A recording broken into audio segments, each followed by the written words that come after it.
What's up, guys? Welcome to Daily Dose of Reddit. This is your host, Zach, and today's subreddit is r/TalesFromTheCustomer.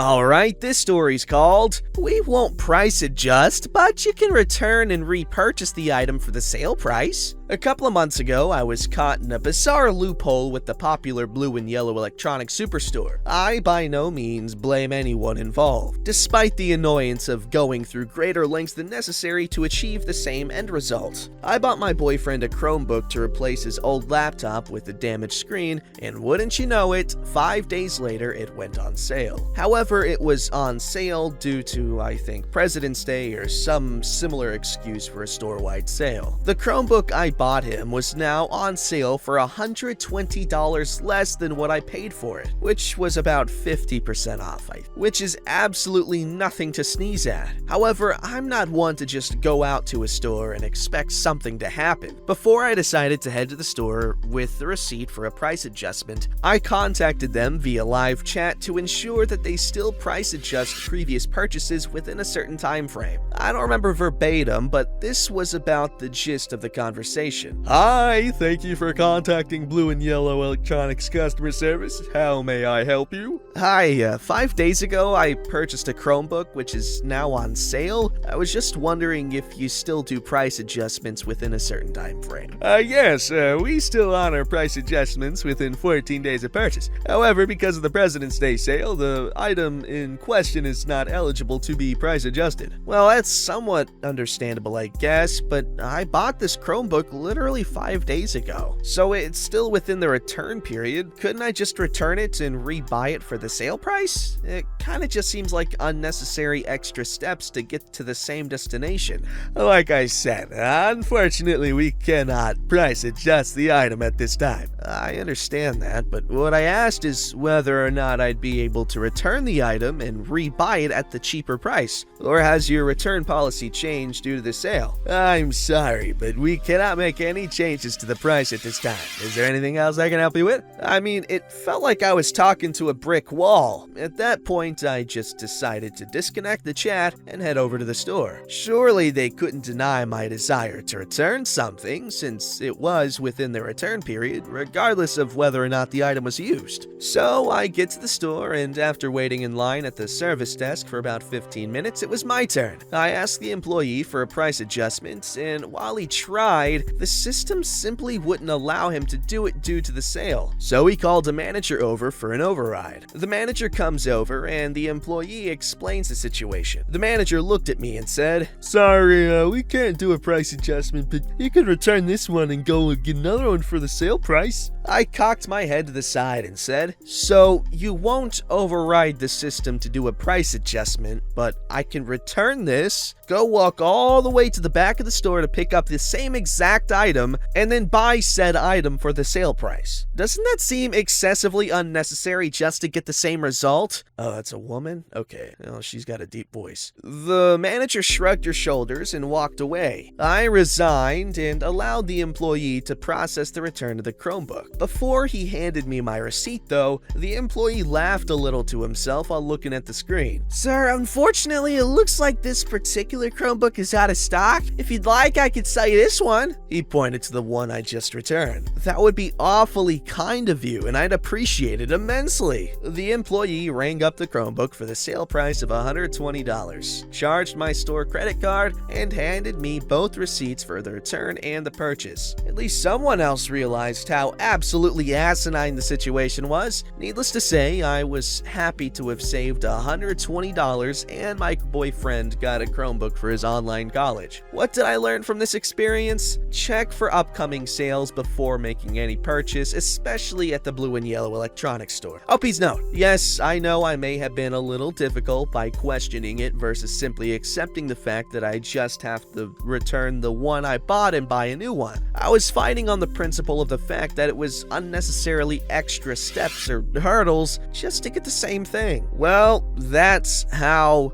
these corporate structures and legal stuff happens, alright? You want something done, you have to jump through all these little hoops to get to it. But that's just how things work when you're dealing with a complex set of rules and stuff, right? You get what I'm saying, I hope.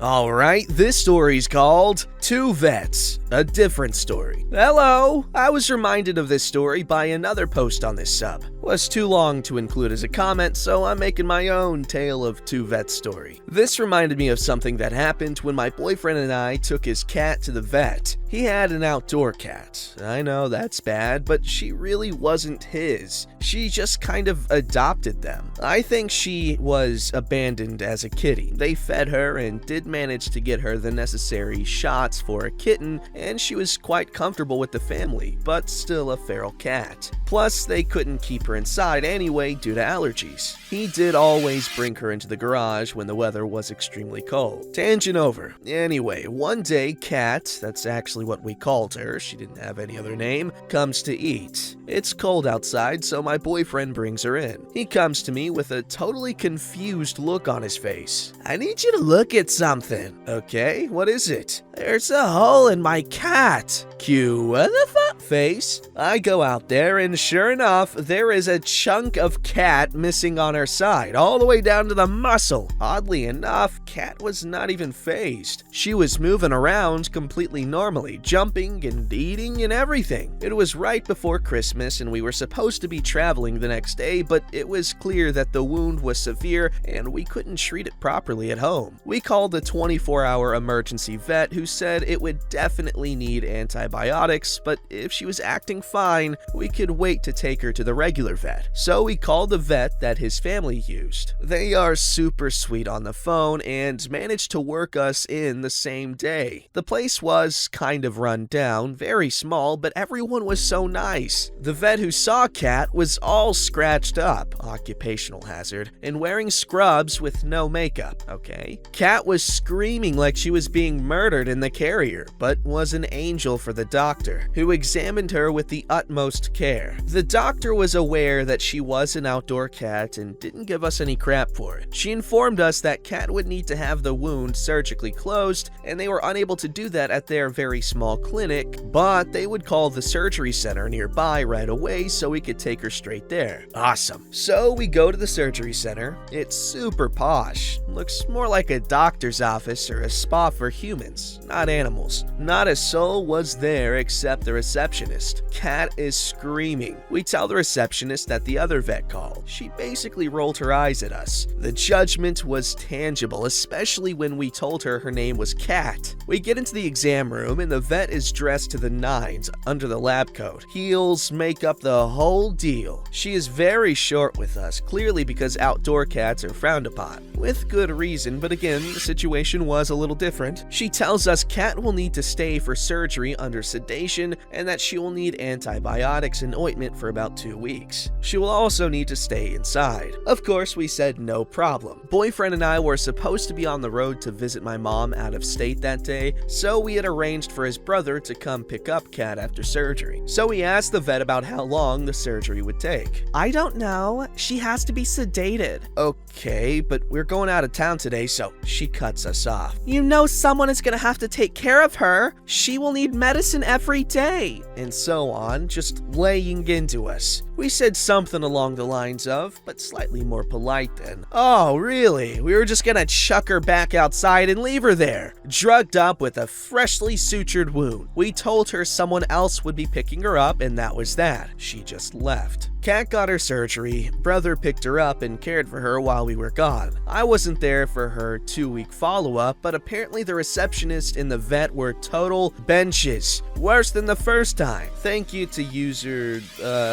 climbing for reminding me of this story. Final edit! I should have said my boyfriend at the time, as we are no longer together, but I believe he did mention the bad attitude of the people at the surgery center the next time he took his dogs to the vet. Also, thank you for the comments and upvotes. I'm still fairly new to Reddit and definitely still new to posting. Feels good to know that people are enjoying reading and sharing their experiences. Oh gosh. I mean, I guess at some point vets should be a little judgy because there are some idiots that are pet owners. No, there are a lot of idiots that are pet owners, but she should at least give the people the benefit of the doubt, if not ask for clarification as to, the living situation before she starts spouting judgment like she was. But, of course, ain't nobody got time for that, at least according to her.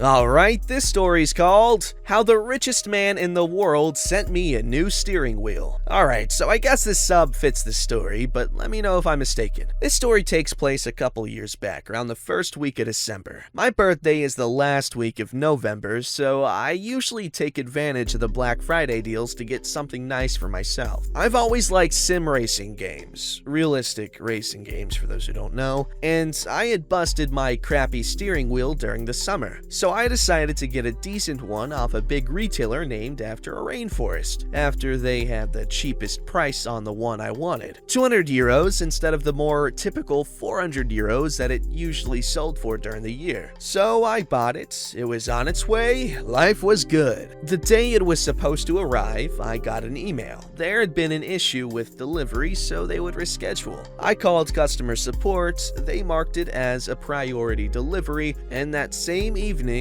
my wheel came. As soon as I saw the package, I knew the wheel was messed up. The box was almost completely destroyed, wet and covered with adhesive tape. Is tape not typically adhesive? I recorded myself opening the box just in case, and I found out everything in the package was destroyed. The wheel was cracked and the casing was split in two, the buttons on the right side were hanging by a wire, and the pedals were misaligned with the rails in the pedal box. I immediately called customer support, and the poor guy talking to me on the phone was super apologetic. He tried to send me a new one, but you see, the computer would not allow him to do so. The computer said that there were no units left in the warehouse, so I had to make do with the refund and buy a new one in the future. I asked him if I would be able to buy it at the same price I bought it for, and he said no, so I would have to pay full price. Yes, that was unacceptable. I asked to speak with someone who could override the computer and maybe just write somewhere that as soon as the new wheels come in, send a new one to this fella here. I could wait. They passed me on to a supervisor who repeated the same mantra again and again. The computer says no, I can't go against the wishes of the computer.